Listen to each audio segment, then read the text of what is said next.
Hi, hello, isang magandang umaga, tanghali, hapon, gabi sa inyo pong lahat. Anong oras man ninyo napapanood ang video ito, tayo po muli ay tutunghay ng atin pong pagbasa para po sa araw po ng Lunes, August 12, 2024. Hahanguin natin ang atin pong pagbasa sa Ebanghelyo ni San Mateo. Ang kabanata po ay 17, mga talatang 22 hanggang 27. Noong panahong iyon, nang nagkakatipon sa Galilea sina Jesus at ang mga alagad, sinabi niya sa kanila, ang anak ng tao ay pagkakanulo at papatayin, ngunit muling mabubuhay sa ikatlong araw. At sila'y lubhang nagdalamhati.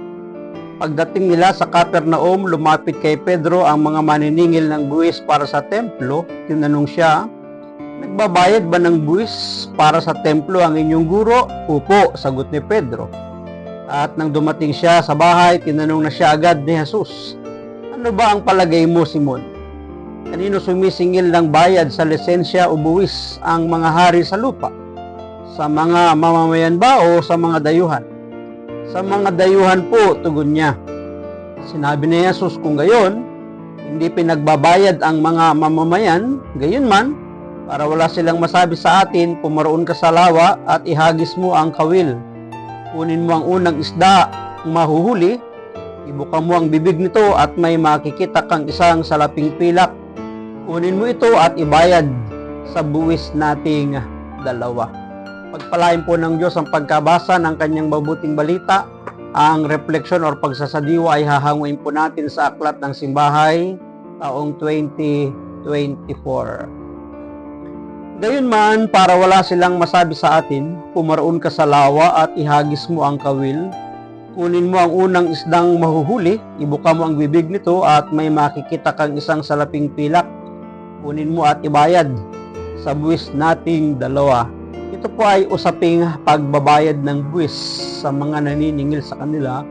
At mayroong pangangatiwiran si Jesus na ang mga dayuhan lamang ang dapat singilan ng buwis sapagkat ang mamamayan ay hindi. Ngunit para kay Jesus, upang hindi sila makakita ng anumang pwedeng silipin sa kanila at wala silang masabi, ang Panginoon ay nagpakita at gumawa ng himala sa pamamagitan ng pag-utos kay Pedro na humuli ng isda at ang pilak ay manggagaling sa bibig ng isda. Paano napunta yun dun? May imposible ba sa Diyos? Lahat ay mapangyayari niya. Ipinapakita ng Ebanghelyo na ang pagbabayad ng buwis ni Jesus para sa templo, ginagawa niya ito kahit hindi siya obligado. Paanyaya ito na tulad ni Jesus, tayo rin, kahit hindi pinipilit, ay patuloy na magbigay ng suporta sa ating simbahan upang maipagpatuloy sa ating simbahan ang pagtulong sa mga nangangailangan at upang mapanatili ng simbahan ang kaayusan. Tingnan din natin ang ating mga puso, gaano ba tayo kabukas palad kapag tungkol na sa Diyos ang pinag-uusapan. Tandaan natin na ang pagbibigay ay hindi tungkol sa dami ng kaya mong ihandog, kundi ito ay tungkol sa pag-ibig na mayroon ka habang ikaw ay nagbibigay ng iyong handog. Mapapansin natin na hindi pinigilan ni Jesus o tinuruan ng kanyang mga alagad na hindi maglagay o maglagak, maghandog ng kanilang pinakabuwis sa templo.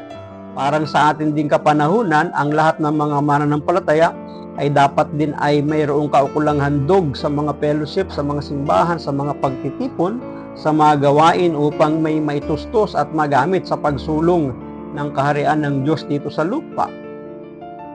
Hindi pinipilit, ngunit kusang loob nawa tayong mag-alay ng handog dahil sa napakabuti ng Panginoon sa atin. Lagi nawang maging malinaw sa atin na kapag sa Diyos tayo nagbibigay, hindi tayo nauubusan. Ngunit tayo pa nga ang tumatanggap ng mas mahalagang yaman. Yaman sa kalangitan. Mapapansin po natin sa ating pagbasa, saan ba kinuha ni Jesus yung pambayad sa kanilang buwis? Di doon sa panghuhuli ng isda. Kaya nga may magtatanong paano napunta dun yung pilak o yung salapi sa bibig ng isda?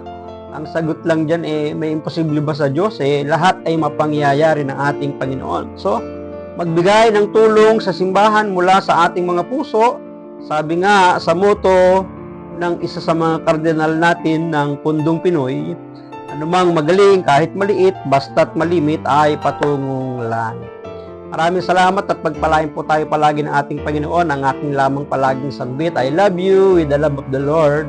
Bye-bye and bye-bye.